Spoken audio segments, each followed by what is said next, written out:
capítulo 16. Você pode abrir a sua Bíblia lá. Nós vamos utilizar um verso deste capítulo e depois vamos ficar basicamente no capítulo 19. Mas é no capítulo 16 e no verso 16 que eu queria extrair de vocês uma expressão que vai servir como uma chave para abrir aqui o nosso diálogo e a nossa discussão. Apocalipse, o último livro das Escrituras, capítulo 16, verso 16, e lemos assim: então os ajuntaram no lugar que em hebraico se chama Armagedon. Essa expressão, este verso que você e eu vemos aqui no verso 16, no capítulo 16, ele está situada exatamente no final da sexta praga, que serve como uma espécie de alerta para a sétima praga, o sétimo flagelo. Essas são as 7 últimas pragas que o livro do Apocalipse registra serem derramadas sobre os habitantes da terra, sem mistura de misericórdia. Nada comparado na história humana, nada pode ser comparado na história humana. Deus sempre age de maneira vindicativa, Deus sempre age com justiça, Deus intervém na história humana de diversas maneiras, usando várias ferramentas, mas todas as intervenções de Deus foram dosadas com a sua misericórdia. Estas 7 últimas pragas, elas se situam na história bíblica depois do momento em que já não haverá mais chance de salvação. Quando todas as ofertas foram feitas, os convites foram feitos, a pregação se encerrou e Cristo não mais ocupa o papel de intercessor entre o homem culpado e Deus. Ou seja, já não há mais a graça atuando sobre o ímpio pecador que rejeitou todas as insistentes ofertas de salvação vindas do trono da misericórdia. E a expressão utilizada aqui pelo vidente, pelo profeta João, é que há uma batalha, e ele dá nome a essa batalha, é a batalha do Armagedon. Isto é um eco de um evento passado do Antigo Testamento, em que nós não vamos nos deter aqui hoje, porque nós vamos nos concentrar numa face dessa batalha, e essa face se encontra no capítulo 19, a folha seguinte da tua Bíblia, você pode ir lá. Antes de nós lermos o capítulo 19, entenda que essa expressão Armagedon, ela abriu margem para muita especulação, né? Isso ganhou as telas dos cinemas, pessoas fizeram filmes em relação a isso, virou sinônimo de uma catástrofe, virou sinônimo do fim do mundo, mas todas as vezes que isso é utilizado de maneira espetacularizada, trazem distorções em seu bojo, distorções muito, muito ruins. Tais distorções levam algumas pessoas a crer que o Armagedon tem que ver com um fim provocado por um meteoro, uma catástrofe natural, uma terceira guerra mundial, um conflito entre as nações, coisas do tipo. Não.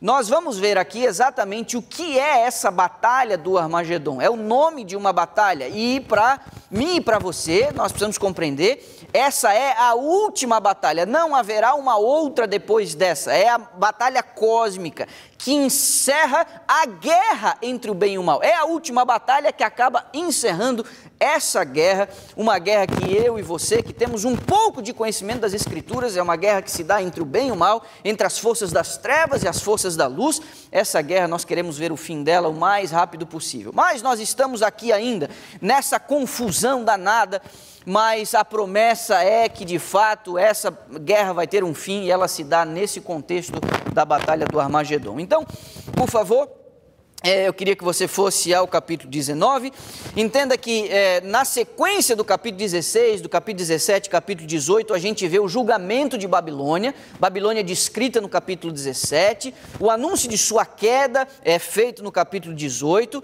e nós não podemos entender que o julgamento e queda de Babilônia se dá no contexto da batalha do Armagedon. Mas, como eu disse, nós vamos nos concentrar numa porção específica dessa batalha, que se dá após o julgamento e queda de Babilônia.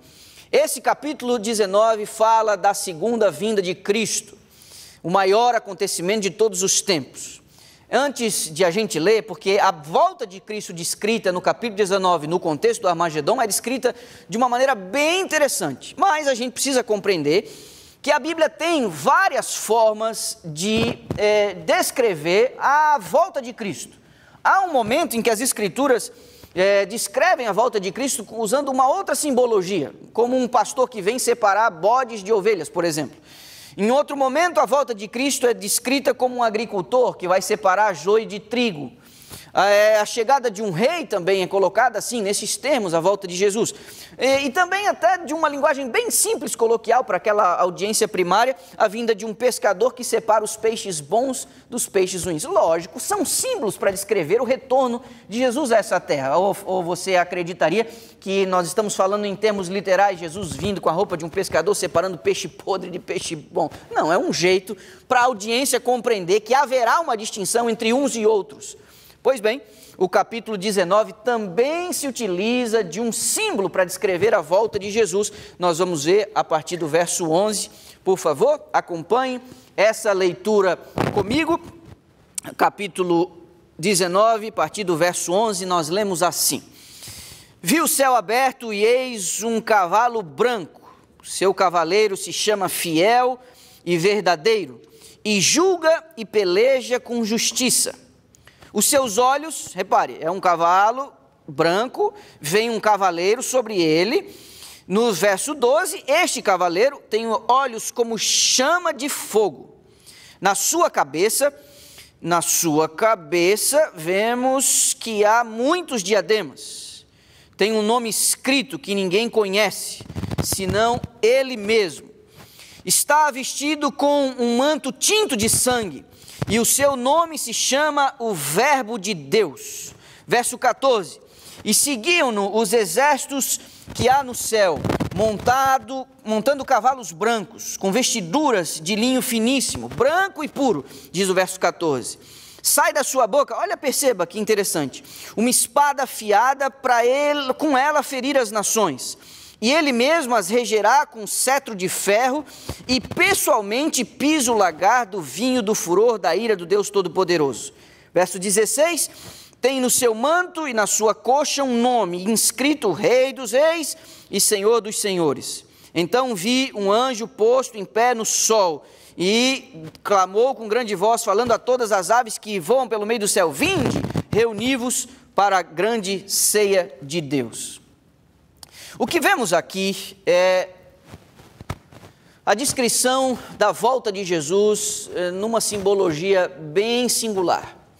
Jesus é descrito vindo montando num cavalo branco, de sua boca sai uma espada, dos seus olhos como chamas de fogo.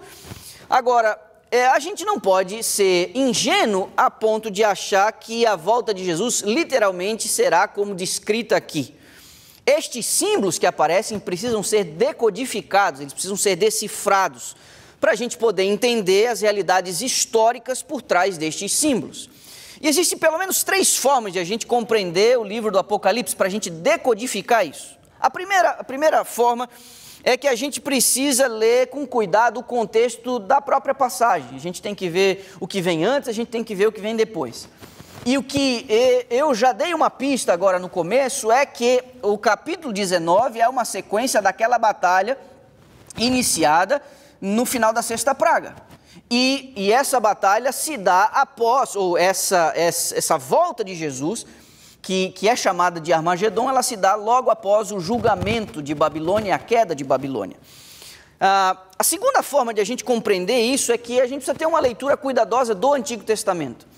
Meus irmãos, não tem como entender o livro do Apocalipse sem a gente compreender o básico do Antigo Testamento. Por quê? Porque João tem, em primeira mão, basicamente a inspiração do Antigo Testamento em sua mente, para ele poder escrever o livro do Apocalipse. Os estudiosos estimam que há pelo menos 600 referências indiretas do Antigo Testamento no livro do Apocalipse. Lógico, elas são referências não textuais, diferente do que, por exemplo, Mateus, no seu evangelho, diz assim: segundo a escritura do profeta Isaías, conforme o Senhor falou pela boca do profeta Zacarias. Não, João não faz isso no Apocalipse, mas ele traz ecos, e ele traz símbolos, e ele traz eventos do Antigo Testamento de maneira indireta, e para que o livro do Apocalipse possa ser entendido, você precisa ter um conhecimento básico do Antigo Testamento, para encontrar nestes símbolos extraídos de lá, a compreensão do que João de fato quer dizer. E a terceira coisa, você precisa compreender a cultura circunjacente, você precisa compreender a cultura em que João está inserido, mas esse não é o principal embasamento para a gente entender o livro do Apocalipse. Agora, no verso 11, ele vem montado num cavalo branco, e ele é chamado de cavaleiro. Jesus não virá assim, literalmente. Agora, a pergunta é, por que João achou por bem usar essa figura, e por que ele usou essa imagem? Por que usar um cavalo branco? Não permita, por favor, que as suas ideias preconcebidas ocupem o espaço dessa interpretação, não é? Daqui a pouco você pega e diz assim, cavalo porque é puro, cavalo porque é forte. Não, você precisa compreender de fato o que está por trás dessa linguagem de João. E o contexto histórico vai nos dar uma pista. Na época de Jesus, havia apenas duas formas de você se locomover, duas formas apenas. A primeira delas era a cavalo, e a segunda delas era jumentinho, e fora a outra que era a pé, logicamente. E há aqui uma distinção, porque Jesus ele vem montado num cavalo branco, e ele vem com coroas, e há uma ideia de majestade aqui. Essa majestade faz alusão à forma como os monarcas, os homens importantes e os governantes da época de João, no primeiro século, eles procediam. Sempre quando um monarca, um homem poderoso, ele entrava na cidade montado num cavalo, que era a máquina de guerra, que era o aparato do exército da época, isso indicava um período de luta, um período de guerra, um período de conflito. Então, a chegada de um homem importante montado a cavalo indicava que era um período de guerra. Mas você deve lembrar que há um episódio na vida de Jesus em que ele chega em Jerusalém montado como? Montado num jumentinho, conforme o profeta Zacarias havia previsto, num jumentinho filho de jumenta. E ele entra em Jerusalém e quando nós lemos isso, parece ser uma coisa assim meio boba, não é? Mas não, Jesus está dando um recado ali. Porque quando ele entra em Jerusalém montado num jumentinho, ele o faz dando um recado de que a sua vinda era uma vinda de paz. Ele não veio nos moldes davídicos para expulsar os romanos da Judéia, para restabelecer a honra e a glória do trono, da qual ele era, por descendência, herdeiro. Não, ele está dando a ideia de que ele não veio pegar em espadas, ele não veio fazer uma revolução social, e isso comprometeu demais a popularidade dele, porque quando ele entra em Jerusalém no domingo montado num jumentinho, muita gente ficou muito contrariada. Muitas das pessoas que o aclamaram como rei no domingo, se dando conta de que ele não viria para pegar em armas e organizar um exército na sexta-feira, frustrados com esse tipo de Messias, não segundo a expectativa deles, acabaram pedindo sua morte. Pois bem, ele disse, eu não vim pegar em armas, eu não vim redimir o Estado, eu vim trazer a paz e instalar o reino no coração dos homens. Mas, o capítulo 19 nos apresenta uma imagem extremamente diferente, porque ele vem montado num cavalo. E aqui João está tentando nos trazer a ideia de que ele vem para uma guerra, ele vem para o conflito. É uma perspectiva de guerra.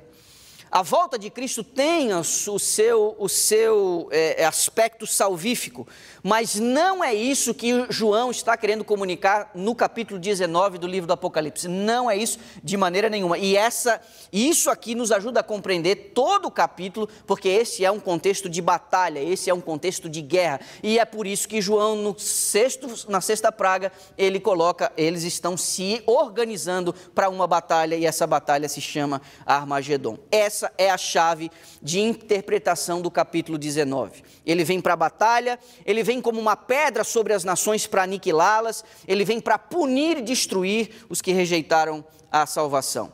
Este símbolo de guerra é o que a gente vai ver ser entendido à luz da última guerra contra as forças malignas para destruir as forças do mal, graças a Deus. No verso 12, nós lemos que ele veio com seus olhos como chamas de fogo. E na Bíblia existem duas interpretações básicas quando é utilizado o fogo em simbologia. A primeira, num aspecto positivo, é de purificação. E a segunda, num aspecto negativo, é de ira vindoura ou de destruição. Nesse contexto de batalha, nós podemos perceber que estes olhos, onde João diz que ele vem com olhos como chamas de fogo, representam a sua ira contra as nações. Isso pode ser paradoxal, porque no próprio livro do Apocalipse, João apresenta a ira do Cordeiro. Você vê que o mesmo evento, que é a esperança, a maior de todas as esperanças da igreja, que é o retorno de Jesus, ao mesmo tempo também vai trazer horror àqueles que rejeitaram tal salvação. É o paradoxo que o livro do Apocalipse traz. Aquele que vem salvar, este também vem para destruir. Porém, João, no capítulo 19, está tentando chamar a atenção de sua audiência justamente para isso. Cuidado, a volta de Cristo trará terror àqueles que rejeitaram a sua salvação. No verso 12 ainda, a gente percebe que este Jesus, ele vem com várias coroas, e é utilizado aqui uma expressão no plural, mais do que uma. Existem duas palavras no grego para falar de coroas. Alguns que estão aqui devem inclusive lembrar, no período de Olimpíadas, com a forte ênfase grega, que ao vencedor eles colocam ali uma medalha no peito, que pode ser de ouro, de prata e de bronze, e também botam, vocês lembram? Uma espécie de coroazinha com louros. Essa coroazinha, no grego ela é chamada de Stefanos, e Paulo diz que Jesus utilizou essa coroa, a mesma coroa que era dada aos atletas. Mas existe uma outra palavra para designar a coroa, que é a palavra Estefanos. Esta é uma palavra que fala da realeza e ela só pode ser usada por soberanos, por reis, monarcas.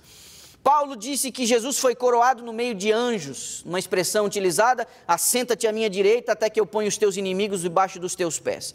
Paulo diz que Jesus recebeu essa coroa Estefanos. Porém, aqui no livro do Apocalipse, a expressão que João utiliza, e ela não é à toa, é a expressão diademas. Ele foi coroado como vitorioso.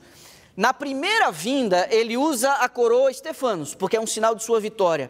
Mas em sua segunda vinda, não é essa coroa que ele utiliza, ele vai utilizar a coroa de soberano. A pergunta é, por que João fala de várias coroas? Por que será que ele utiliza várias coroas? Parece estranho uma coroa da outra, mas esse também era um costume antigo, no qual João estava familiarizado pela cultura da época e a sua audiência também. Quando um rei conquistava uma outra nação, ele tomava a coroa daquele rei, daquela nação que ele conquistou, e ele colocava uma coroa sobre a outra na cabeça. Por que Jesus é descrito aqui usando várias coroas? Porque Jesus vem julgar as nações, Jesus vem destruir as nações, nações que conspiraram contra o governo de Deus e se aliaram à Babilônia numa tríplice e maléfica trindade do mal, composta pelo dragão, pela besta e pelo falso profeta. Ele vem destronar os reis da terra, ele vem destronar aqueles que quiseram tomar o seu lugar e ocupar a posição de governador do planeta. Por isso ele vem com várias coroas, porque ele destronou todos os reis da terra, todas as nações da terra. No verso 12 ainda diz que ele vem com um nome escrito que ninguém conhece. Ora, por que será que João disse que ele vem com um nome e que ninguém conhece? Porque nome na Bíblia tem que ver com caráter, tem que ver com o que a pessoa é. E este nome que João diz que ele estará usando nessa batalha do Armagedon é um nome que ninguém conhece, porque é uma faceta do seu caráter que ninguém conhece. Ele vem de um jeito como nunca veio. Ele fará uma coisa que ele nunca fez. E por isso é algo completamente desconhecido. Estes símbolos utilizados por João devem nos levar a pensar que a volta de Cristo vai ser o momento em que Deus vai vindicar todas as injustiças cometidas ao longo da história da humanidade. Você diz um amém aí na sua casa? Você diz um amém aqui? É isso aí. Agora, no verso 13, há aqui uma coisa muito interessante. E nós vamos precisar sair agora do livro do Apocalipse para a gente poder desvendar isso. Que coisa interessante é essa? No verso 13 diz que ele vem com um manto salpicado de sangue. Ora, já estava um pouco diferente. Um cavaleiro montado num cavalo branco, com olhos como fogo, uma espada afiada que sai de sua boca, e é uma coisa que nós não vamos nos demorar nisso hoje por causa de tempo, mas ele tem na sua roupa uma marca, essa roupa está salpicada de sangue. Você sabe que muitos intérpretes, e aqui os adventistas praticamente ficam sozinhos nessa, dizem e acham que este sangue nas vestes de Jesus poderia ser chamado de o sangue da expiação. Porém, deixa eu fazer uma pergunta aqui para você. quando Jesus voltar a essa terra pela segunda vez, ele vai apresentar algum sangue expiatório? O contexto não permite eu afirmar uma coisa dessa. Isso está de acordo com esse contexto de batalha que nós estamos lendo? Não, eu não posso afirmar uma coisa dessa. Alguns dizem assim, não, pode ser que não seja a expiação, por quê? Porque a expiação já cessou, as pragas começaram a cair, a porta da graça já se fechou, o livro do Apocalipse diz, o justo continua na prática da justiça, o ímpio na sua impiedade, não tem mais como, então não pode ser sangue de expiação, não, deve ser o sangue dos mártires. Ok, pode ser, é poético dizer isso, que Jesus vem com uma roupa manchada com sangue de mártires, pode ser poético isso, mas o contexto não me permite afirmar tal coisa. Que sangue é esse então, percebido na roupa de Jesus, porque ele vem com uma roupa branca, mas ela está salpicada de sangue? Eu vou dizer a você, é impressionante. Aqui é o profeta Isaías que vai nos ajudar, porque João parece estar fazendo um eco a um outro juízo local executado pelo Senhor lá na antiguidade. Eu vou convidar você aí até o capítulo 6, marca essa página onde você está, a gente vai ler alguma coisa ainda, mas eu vou pedir para você ir até o capítulo 63 do livro de Isaías. Sabe o que a gente vê lá? Esse capítulo 63 é de um contexto de juízo, Deus está julgando a cidade de Edom, e ele está prestes a derramar o seu juízo sobre os seus habitantes maus. Repare só nas palavras e nas expressões utilizadas por Isaías nos primeiros 4 versos. E se você tem uma versão semelhante à minha, eu estou usando a Almeida Revista Atualizada, 2ª edição, existe um subtítulo aqui, abrindo a sessão, que diz assim, ó, Deus vinga o seu povo. Deus vinga o seu povo. Deus está julgando Edom por um grande problema, um grande pecado que Edom cometeu. E aí eu queria que você visse os versos 1 até o 4 desse livro de Isaías. É Isaías que vai ajudar a gente a decodificar essa roupa manchada de Jesus no capítulo 19 do Apocalipse. Lemos assim: quem é este que vem de Edom, de Bosra, com vestes de vivas cores, que é glorioso em sua vestidura, que marcha na plenitude da sua força? Sou eu que falo em justiça, poderoso para salvar, porque está vermelho o traje, as tuas vestes como as daquele que pisa as uvas no lagar. O lagar eu pisei sozinho, e dos povos nenhum se achava comigo. Pisei as uvas na minha ira, no meu furor as esmaguei, e o seu sangue me salpicou as vestes e me manchou o traje todo, porque o dia da vingança me estava no coração, e o ano dos meus redimidos é chegado. Essa briga antiga aqui, entre Judá e Edom. E o que vemos aqui neste juízo, nessa declaração de Isaías, é Deus falando que vai vindicar seu povo. Aqui no livro de Isaías a gente consegue perceber 2 coisas. Primeiro, a gente consegue perceber que tem gente que vai se dar mal. E se você acha que ele está falando de uvas, ele está falando de lagar, perceba que Isaías vai misturando o literal com o simbólico. Ele está falando de uvas, mas ele está falando de sangue. Ele está falando de uvas, mas ele está falando de gente. Ele está falando de lagar, mas ele está falando de sangue. Então, quando João traz para dentro da sua revelação, dentro da sua visão, a linguagem utilizada por Isaías, naquele contexto de vingança e juízo, ele não está fazendo à toa. A roupa de Jesus manchada de sangue, o que isso quer dizer? É contexto de juízo, é contexto de batalha. Um dia Deus saiu à batalha para julgar o caso de Edom. Por quê? Como eu disse, essa é uma briga antiga entre os descendentes de Esaú e os descendentes de Jacó. Os edomitas, a cidade de Edom, são os descendentes do irmão mais velho, que era irmão gêmeo de Jacó, você deve lembrar. Eles viviam com um problema. Lembra que até nasceram um segurando o calcanhar, o Jacó segurando o calcanhar dele, aí o Jacó passou a perna nele, aí depois o Jacó falou, não, pode ficar com a herança, não é o dinheiro que eu quero.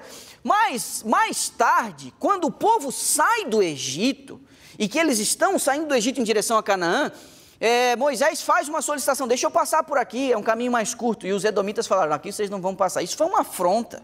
E Deus falou, não mexe com eles não, que são primos, vocês são irmãos, Edom é seu irmão, porque a misericórdia de Deus ainda atuava sobre eles. Agora, no livro do profeta Obadias, lá nós vemos, é um livro bem pequenininho, uma folha só, nós vemos uma outra razão que é trazida para explicar o juízo de Deus sobre Edom. É que quando a Babilônia, repare só, quando a Babilônia veio para destruir Jerusalém e invadir o território de Judá, quando isso aconteceu, os edomitas que viviam ali às margens orientais da Judéia, eles não só se alegraram porque a Babilônia veio lá esculhambar, bagunçar, destruir a cidade, como eles ainda ajudaram os babilônicos e saquearam parte da cidade. Meu amigo, isso despertou a ira de Deus. Repare só, Edom se alia à Babilônia, escarnecendo do povo de Deus. Edom se alia à Babilônia para saquear o povo de Deus, e o que vemos no capítulo 63 de Isaías é Deus dizendo o seguinte: agora eu vou fazer justiça. O que nós percebemos com essa chave de interpretação é que no capítulo 19 do livro do Apocalipse, Deus está dizendo o seguinte: vocês se aliaram à Babilônia, vocês, os reis da terra, se aliaram à Babilônia para saquear o meu povo, para injustiçar o meu povo, para zombar do meu povo, para escarnecer do meu povo. E da mesma forma que Deus utilizou aquela expressão para dizer: eu vou pisar nos meus inimigos, nos inimigos do meu povo, Deus fará isso na sua segunda vinda. O que é essas manchas vermelhas na roupa do poderoso Jesus vindo como um cavaleiro? Nada mais é do que o sangue dos seus inimigos. Isso pode parecer estranho, porque nós, como adventistas do sétimo dia, normalmente nós falamos da volta de Jesus no aspecto positivo, naquele que vem com seus anjos, ao som de trombeta, para redimir os seus, mas entenda que a volta de Jesus, ela tem duas faces muito distintas. A volta de Jesus traz destruição e aniquilação aos ímpios, e a volta de Jesus traz salvação aos redimidos.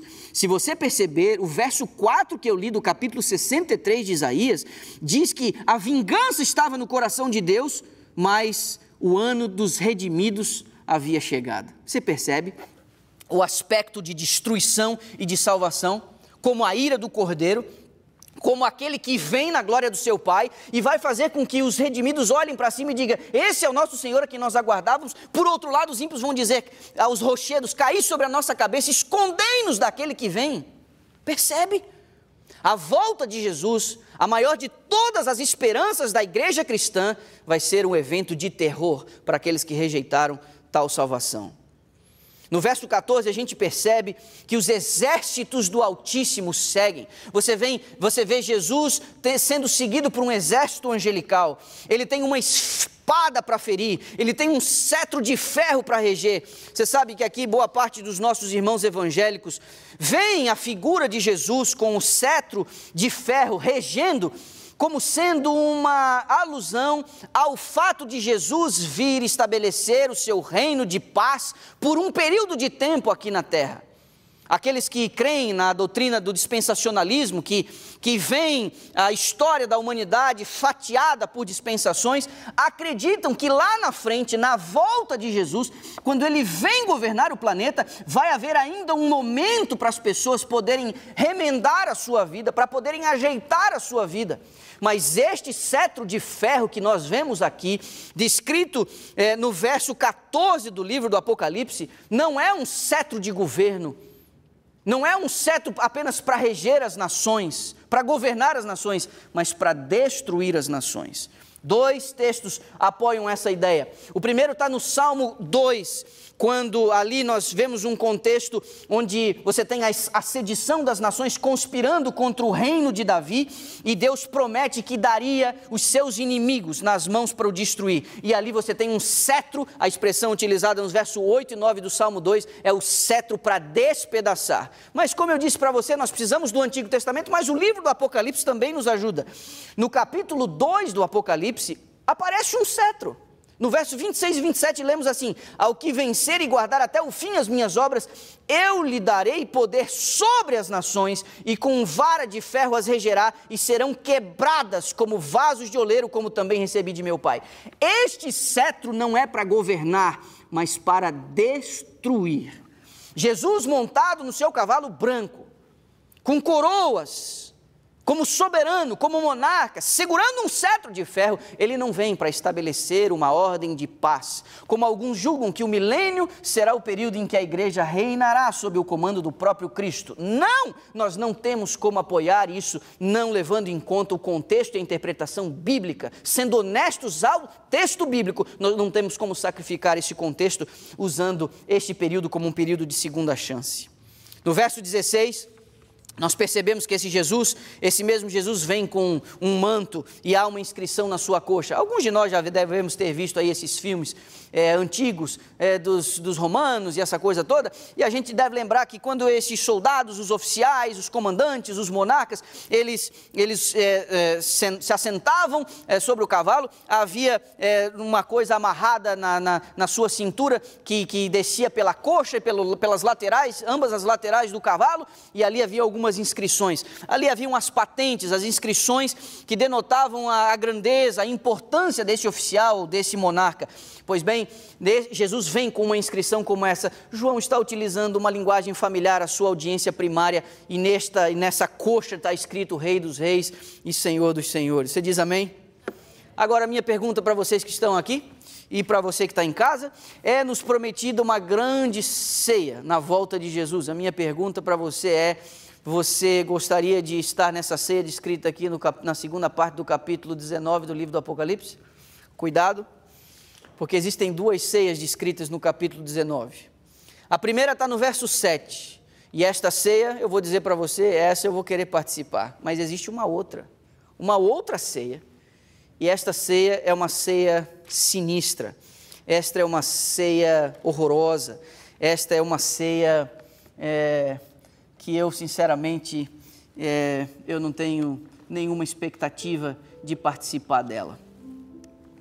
O verso 19, do mesmo capítulo 19 do livro do Apocalipse, descreve esta ceia, e descreve nos seguintes termos: vi a besta, os reis da terra, com os seus exércitos, congregados para pelejarem contra aquele que estava montado no cavalo e contra o seu exército.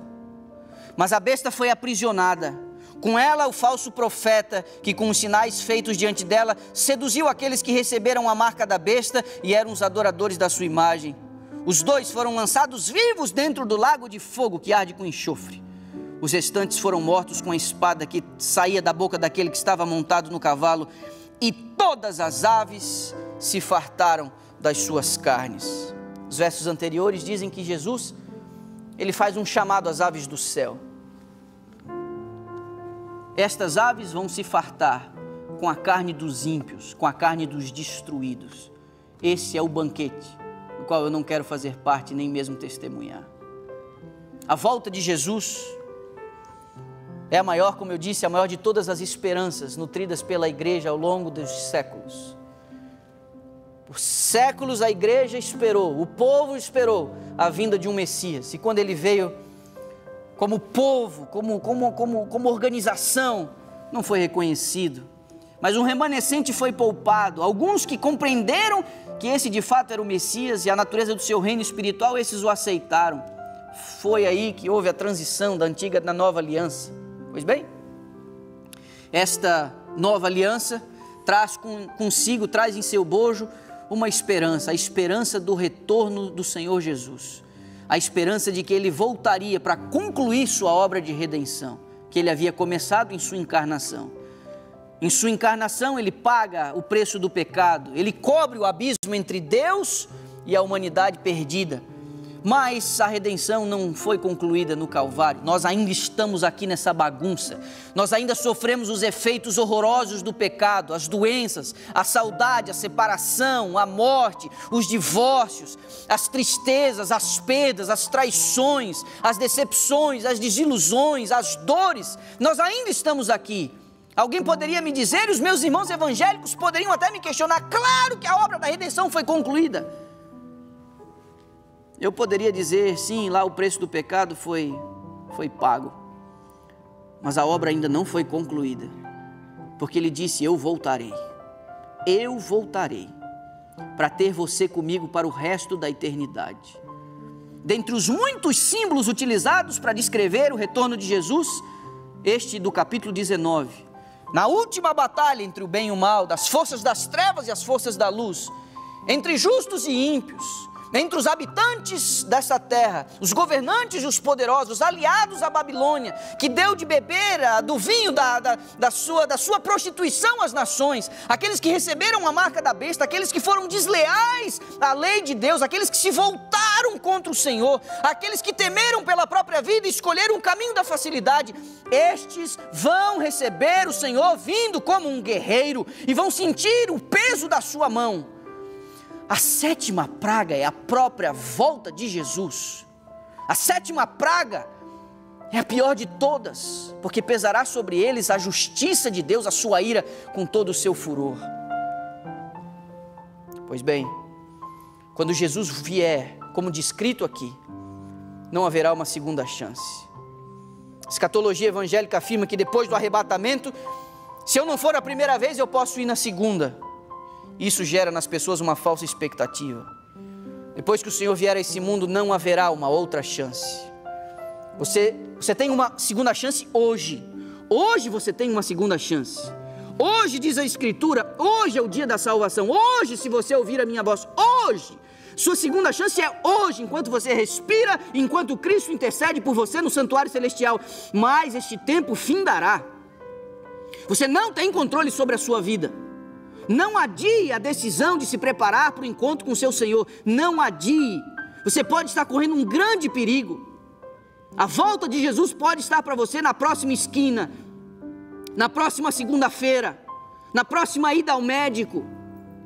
Não brinque com a chance que Ele está te dando. Não brinque. Um dia Edom, ainda sob a misericórdia e a graça de Deus, desfrutou de um tempo de paz. Teve um juízo retardado. Mas como Edom, o juízo chegou para eles e chegará para os habitantes deste planeta, para os seus reis e para as nações. Deus vai destronar todos os reis e poderosos, porque aqui reinará unicamente, de maneira soberana, unicamente o seu Filho. Não perca a oportunidade que chega para você agora. Só vai haver dois grupos quando Jesus voltar como um guerreiro. Dois grupos apenas. Os que vão respirar aliviado e aqueles que vão desmaiar de terror. Como você tem olhado para a volta de Jesus? Que expectativa tem movido você? Eu costumo dizer, essa já é a 12ª semana. Eu não sei se você está assistindo esse vídeo ao vivo, ou se você está assistindo isso semanas, meses ou anos depois dessa pregação, 30 de maio de 2020, no meio de uma pandemia mundial, no meio de uma epidemia mundial, de um grande problema que a humanidade está atravessando. Eu não sei quando, mas meu irmão, não brinque com as oportunidades. Você e eu não podemos sair dessa crise da mesma forma como nós entramos. Não podemos. Leve sua vida espiritual a sério. Prepare-se para se encontrar com o seu Senhor. A sequência mostra, no capítulo 20, Satanás vai ser preso por 1000 anos, depois a morte dos ímpios, e o Senhor voltará um dia, e esse dia está cada vez mais perto. Nós somos chamados de adventistas porque aguardamos o retorno de Jesus. E o Senhor prometeu que entraria em nossa realidade uma segunda vez. Não, dessa vez não é montado num jumentinho. Dessa vez Ele não vai admitir que ponham sobre a sua cabeça uma coroa de espinhos horrorosa. Dessa vez Ele vem como Rei dos Reis e Senhor dos Senhores. Dessa vez Ele vem como soberano, como um guerreiro, para trazer justiça a este planeta. Seu povo está sob opressão. Como um dia esteve no Egito e Ele julgou aquela nação e arrancou o seu povo de lá. Um dia Ele disse a Moisés: desci e vi a aflição do meu povo. Ele desceu e viu a aflição do seu povo. Ele vai voltar. Ele vai voltar, essa é a promessa. Hoje é o dia da salvação. Hoje é o dia de você acertar suas contas com Deus. Hoje, não amanhã, não depois de terminar a faculdade, não depois de você casar, não depois de você realizar seus pequenos e toscos sonhos. Hoje. Se eu estou falando para você na sua juventude, é hoje. Se eu estou falando para você na sua adolescência, é hoje. Se eu estou falando para você na sua infância, é hoje. Entregue o seu coraçãozinho a Jesus. Se eu falo para alguém que é um pai de família, se eu falo para alguém distante dos seus amados, se eu falo para alguém segurando um celular dentro de um carro, com a respiração suspensa, se eu falo para alguém apenas ouvindo isso enquanto está trabalhando, num outro dia qualquer, se eu falo isso para você que está almoçando ou que voltou da igreja agora, meu irmão, hoje, acerte suas contas com Deus hoje. Diga a Ele que você quer estar preparado para quando Ele voltar. Hoje hoje, Ele vem como um guerreiro. Vai assustar muita gente, mas isso não precisa acontecer com você. Nessa batalha entre o bem e o mal, 2 lados, 2 exércitos. Um rebelde e um submisso à vontade soberana do governador do céu e da terra. De que lado você quer estar? Vamos orar. Deus e Pai, nos ajuda a nos preparar para a volta de Jesus. Tudo que nós estamos vivendo agora, ameaças à liberdade, restrições no ir e no vir, comprometimento do nosso orçamento, alguns perderam o trabalho, alguns tiveram sua receita comprometida, alguns viram as coisas e as dificuldades chegarem aos poucos e se instalarem. Pode ser que eu esteja falando para pais muito preocupados, mães muito aflitas, mas para aqueles que conhecem a revelação bíblica, nós sabemos que esse é apenas o princípio das dores. E quando essas coisas começarem a acontecer, nós deveríamos erguer a nossa cabeça, porque a nossa redenção se aproxima. O amor ainda vai se esfriar. Quantas cenas horrorosas nós temos visto, quanta incompreensão, quanto egoísmo, quanta vaidade. Os governos não sabem direito o que fazer, não existe resposta direito para esse negócio todo. A nossa única segurança é confiar naquele que vem glorioso, para fazer justiça a este planeta e para dar retribuição aos poderosos da terra que têm conspirado contra os planos de Deus. Que a mensagem de hoje, para os que estão aqui, bem perto de mim, os que estão longe e os que vão ouvir no futuro, possa chegar ainda em tempo oportuno, para que as pessoas remendem a vida, arrependam-se dos seus pecados e se preparem para o encontro com o seu Senhor. Nós oramos, agradecidos em nome de Jesus. Amém.